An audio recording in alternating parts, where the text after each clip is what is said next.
I'm going to ask some questions now. I'll turn it to Senator Capito for her questions, and we'll hear from some of our other colleagues. I don't ask a lot of yes or no questions, Mr. Shaw. I'm going to ask a few today, and I just ask you to answer them. We'll keep it short and just answer yes or no if you can. When I think about the train derailment and chemical disaster that continues to impact the people of East Palestine and surrounding communities, I can't help but think, what if this happened in my neighborhood to my own family? We have fairly heavy freight train travel throughout northern Delaware, and our communities are used to seeing those trains move throughout our state. What if they were burning toxic trains outside of our window in our community, damaging our air, our water, and possibly making my family and our neighbors sick? What if this disaster lowered the value of our home, our business? And I worked my whole life to build, and I'd be honest, I'd be furious, and I think most of us would be, and we'd want to make sure that Norfolk Southern took action to make our families and our communities whole.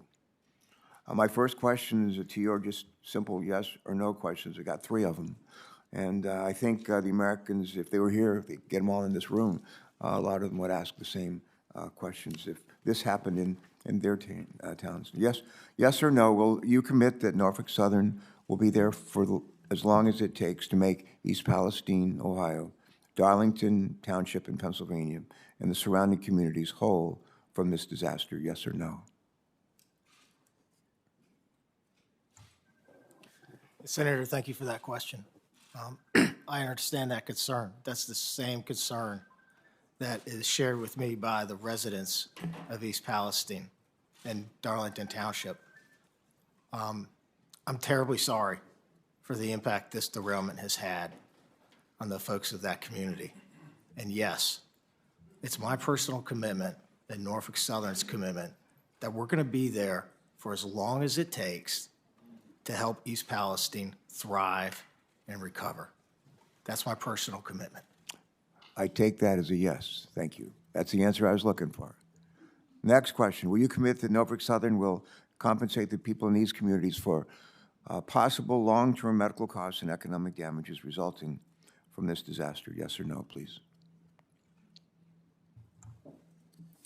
Senator, we're committed to doing what's right for the folks of East Palestine and the community.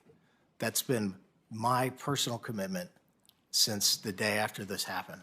I pulled my team together, and I told my team, we are going to do more than less with the environmental cleanup, and we're going to do more than less with the citizens of East Palestine.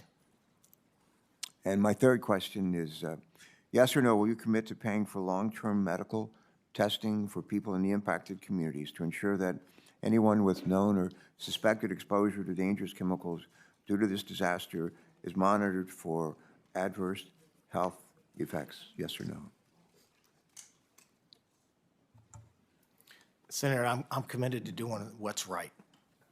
You know, we're going to be there today, tomorrow, a year from now, 5 years from now, 10 years from now. I've told the community that. I've been there in person. I've looked into their eyes. I've heard their concerns. I've been in their family rooms. I'm committed to that community, and so is Norfolk Southern. All right, thank you for that. My second question would be for Administrator Shore. I commend EPA. I want to commend its employees and leadership for being in East Palestine, and at least for the rank and file to be there within hours of the accident, and for the hard work that you and others have been doing every day since then to get the contamination cleaned up.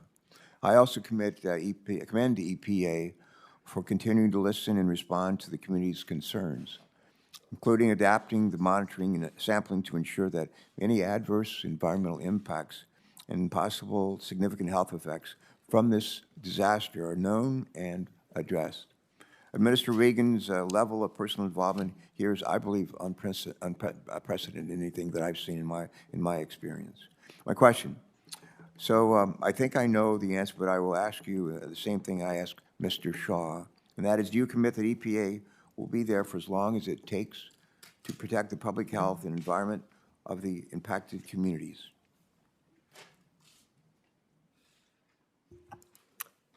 Thank you, Senator Carper. Yes, EPA is committed to continue to work with our partners in the community and make sure they have the support that they need and deserve. EPA will be on the ground as long as it takes. All right, thank you. My last question that I will ask is to Director Vogel, to you and to Mr. Brewer. Before this hearing, I had the opportunity to speak with several of the officials involved in the response to this incident, including governors of Ohio and Pennsylvania. Governor Shapiro shared with me a letter they had sent to Norfolk Southern on February 14, 2023. The letter asserts that Norfolk Southern did not communicate well with state and local agencies in the early days of the response, which led to confusion as well as concerns that alternative options for safely removing the chemicals were not adequately considered. In your experience, did you receive the information that you needed from Norfolk Southern to adequately make decisions relating to protecting public health and safety? Were there any gaps in communications from Norfolk Southern to responding agencies in the first 72 hours of the derailment that may have contributed to distrust within the impacted communities? And if so, has Norfolk Southern satisfactorily addressed any such communications gaps since that time? Ms. Vogel. Mr. Chairman, thank you for your question. I do believe there were quite a few gaps in communication and missteps in the very early hours of following the derailment. I do believe that those gaps in communications have been addressed. I believe the teams are working well together on the ground today. But yes, things could have been handled better in the beginning hours. All right, thank you. Mr. Brewer, same question. Were there any gaps in communications from Norfolk Southern to responding agencies in the first 72 hours or so of the derailment that may have contributed to distress within the impacted communities? And if so, has Norfolk Southern satisfactorily addressed such communications gaps since that time? Thank you. The boots on the ground crews were great to work with. It seems as bosses or management gets there, that's where the communication failures start. And that's probably why we're here today.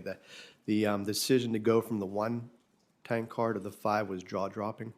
And that impact, just because of the impact it had. Since then, they did seem to get better, though. All right, thank you.